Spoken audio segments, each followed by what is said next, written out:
Assalamualaikum warahmatullahi wabarakatuh. Halo semuanya, perkenalkan nama saya Nasya Silva Fatiha dengan NPM 125251027. Saya mahasiswa Prodi Akuntansi semester 1 Fakultas Ekonomi dan Bisnis Universitas Latansa Masiro. Pada kesempatan kali ini, saya akan membuat jurnal penyesuaian neraca lajur, laporan laba rugi, dan laporan neraca pada PT KNU Ritelindo. Langsung saja kita ke videonya. Yang pertama adalah jurnal penyesuaian. Jurnal penyesuaian atau adjusting entries adalah jurnal yang dibuat pada akhir periode akuntansi untuk menyesuaikan saldo akun agar menunjukkan keadaan sebenarnya sebelum laporan keuangan dibuat. Dengan kata lain, jurnal penyesuaian dipakai untuk mengakui beban yang sudah terjadi tetapi belum dicatat. Dan masih banyak lagi kegunaan dari jurnal penyesuaian. Langsung saja kita masuk ke yang pertama pada tanggal 31 Januari 2024 dengan no AJ. Sebelum itu, AJ adalah singkatan dari Adjusting Journal Entries, yaitu jurnal penyesuaian dalam akuntansi. Jadi AJ sama dengan jurnal penyesuaian. Dan AJ1 peralatan kantor sebesar 72 juta rupiah ditaruh di debit karena sifatnya bertambah.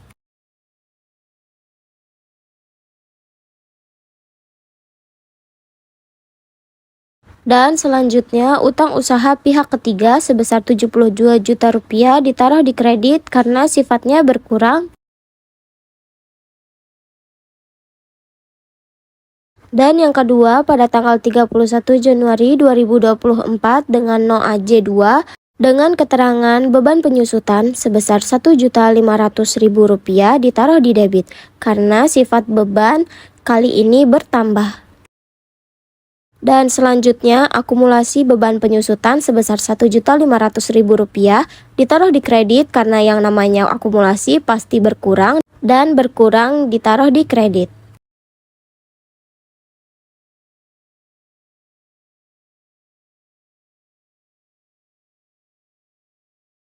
Yang ketiga pada tanggal 31 Januari 2024 dengan no AJ3 keterangan beban listrik dan utilitas sebesar Rp4.500.000 ditaruh di debit karena bertambah.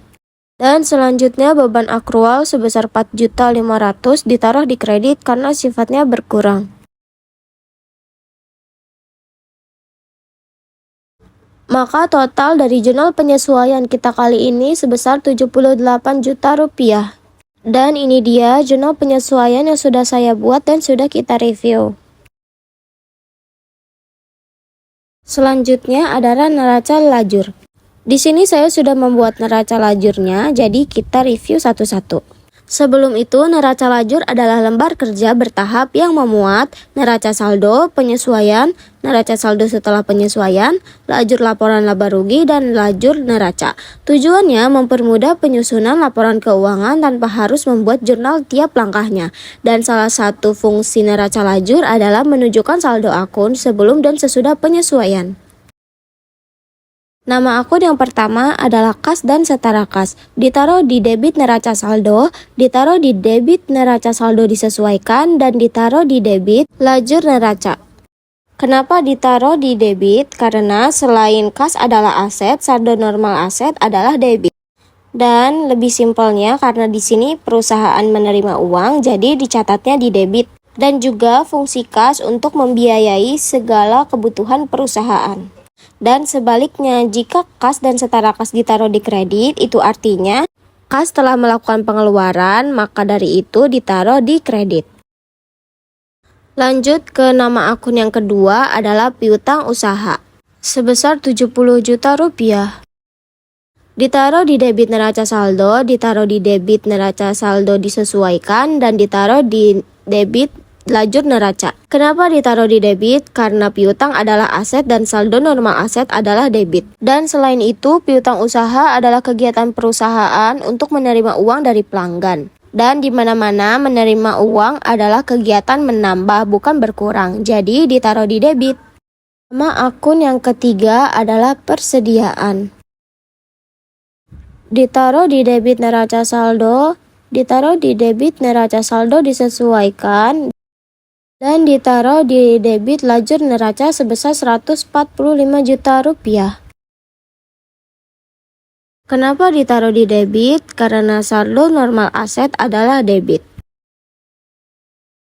Selain itu, persediaan adalah harta yang dimiliki perusahaan untuk dijual atau diproduksi.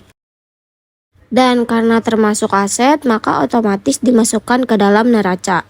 Namun, selain itu, jika persediaan bertambah, maka dicatat di debit. Dan kali ini, persediaan perusahaan bertambah, maka ditaruh di debit bukan di kredit, karena tidak berkurang.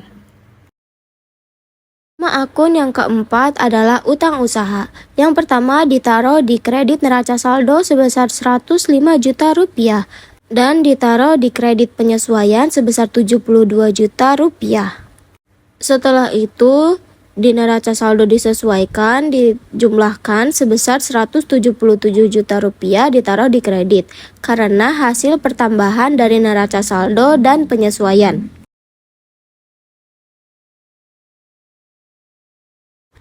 Maka lajur neracanya adalah sebesar 177 juta rupiah ditaruh di kredit. Kenapa ditaruh di kredit? Karena selain utang usaha adalah liabilitas dan saldo normal liabilitas adalah kredit, utang usaha adalah kewajiban, bukan aset. Maka saldo normalnya adalah di kredit. Atau sama dengan utang bertambah, maka dicatat di kredit. Dan semua liabilitas itu jika bertambah, maka ditaruh di kredit, bukan di debit. Nama akun yang kelima adalah modal saham. Ditaruh di kredit neraca saldo. Ditaruh di kredit neraca saldo disesuaikan dan ditaruh di kredit lajur neraca sebesar 250 juta rupiah. Dan kenapa ditaruh di kredit? Karena modal adalah ekuitas dan saldo normal ekuitas adalah di debit. Singkatnya, jika modal saham bertambah, maka dicatat di kredit. Nama akun yang keenam adalah penjualan. Ditaruh di kredit neraca saldo. Ditaruh di kredit neraca saldo disesuaikan dan ditaruh di kredit laba atau rugi. Kenapa ditaruh di kredit? Karena penjualan sama dengan pendapatan. Pendapatan termasuk penjualan bertambah di kredit. Contohnya, karena penjualan naik dicatat di kredit, maka saldo akhirnya berada di kredit. Oleh karena itu, penjualan berada di kredit kolom laba rugi. Dan juga pendapatan menambah laba dan laba menambah ekuitas. Dan ekuitas bersifat kredit, maka pendapatan juga di kredit. Nama akun yang ketujuh adalah beban sewa. Ditaruh di debit neraca saldo. Ditaruh di debit neraca saldo disesuaikan dan ditaruh di debit laba atau rugi sebesar 10 juta rupiah. Kenapa ditaruh di sisi debit? Karena beban atau expense memiliki saldo normal di debit.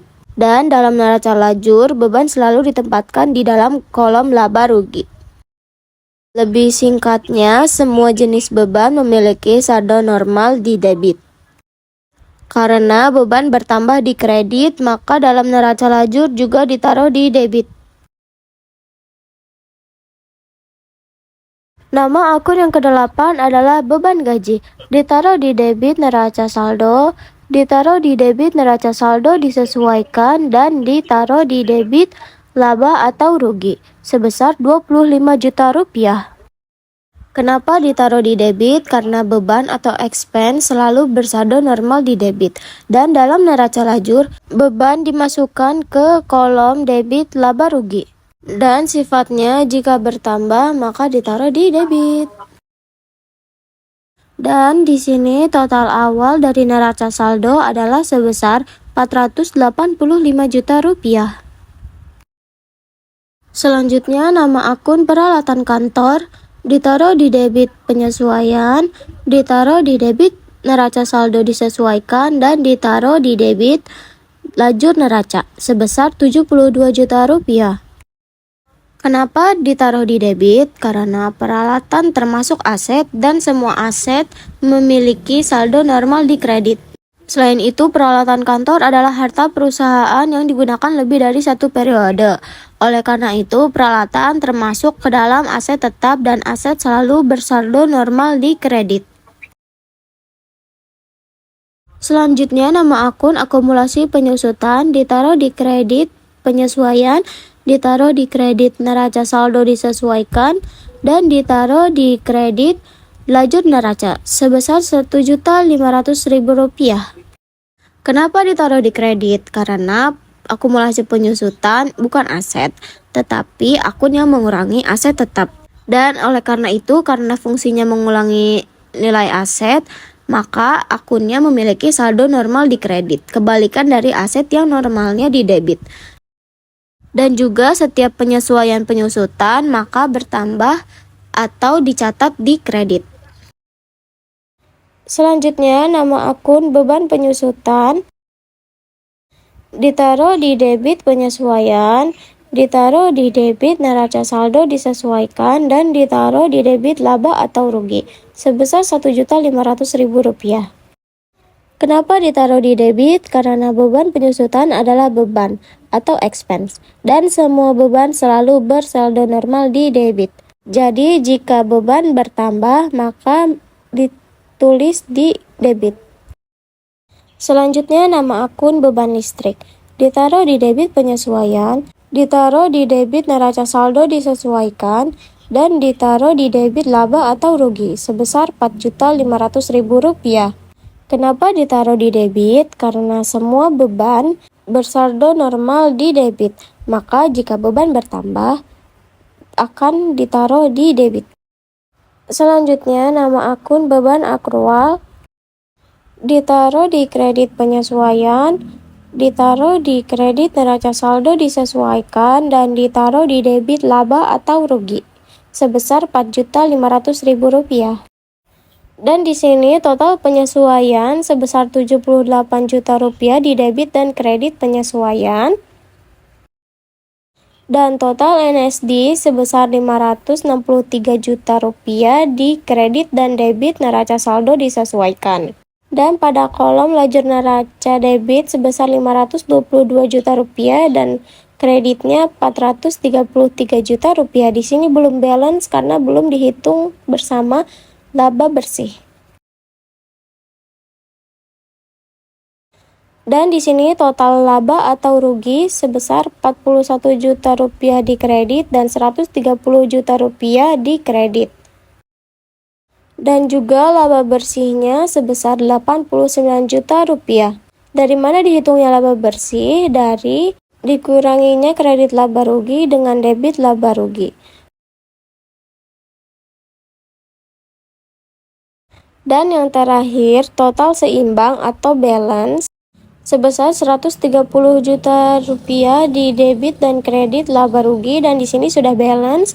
Dan juga lajur neraca di sini Rp522 juta pada debit dan kredit dan sudah balance ya teman-teman. Dan ini dia neraca lajur yang sudah saya buat dan sudah kita review tadi. Lanjut ke laporan laba rugi. Di sini yang pertama ada pendapatan yaitu penjualan sebesar Rp130 juta ditaruh di kredit. Dan beban-beban yaitu yang pertama beban sewa sebesar Rp10 juta ditaruh di debit. Beban gaji dan kesejahteraan karyawan sebesar Rp25 juta ditaruh di debit. Beban penyusutan sebesar Rp1.500.000 ditaruh di debit, dan beban listrik dan utilitas sebesar Rp4.500.000 ditaruh di debit. Maka total beban secara keseluruhan adalah Rp41 juta.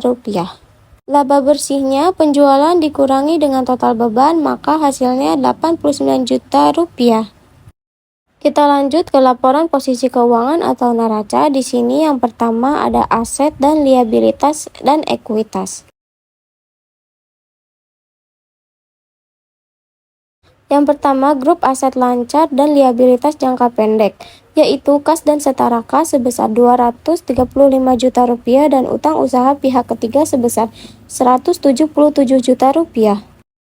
Piutang usaha pihak ketiga sebesar Rp70 juta dan beban akrual sebesar Rp14.500.000. Persediaan sebesar Rp145 juta, total aset tetap sebesar Rp450 juta dan total liabilitas jangka pendek sebesar Rp181.500.000. Kita lanjut ke grup aset tidak lancar dan akun ekuitas, yaitu peralatan kantor sebesar Rp72 juta dan modal saham sebesar Rp250 juta dan akumulasi penyusutan minus Rp1.500.000 dan saldo laba bulan ini sebesar Rp89 juta.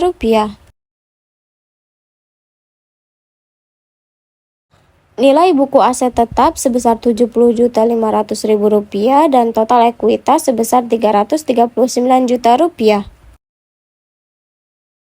Maka total aset sebesar Rp520.500.000 dan total liabilitas dan ekuitas sebesar Rp520.500.000.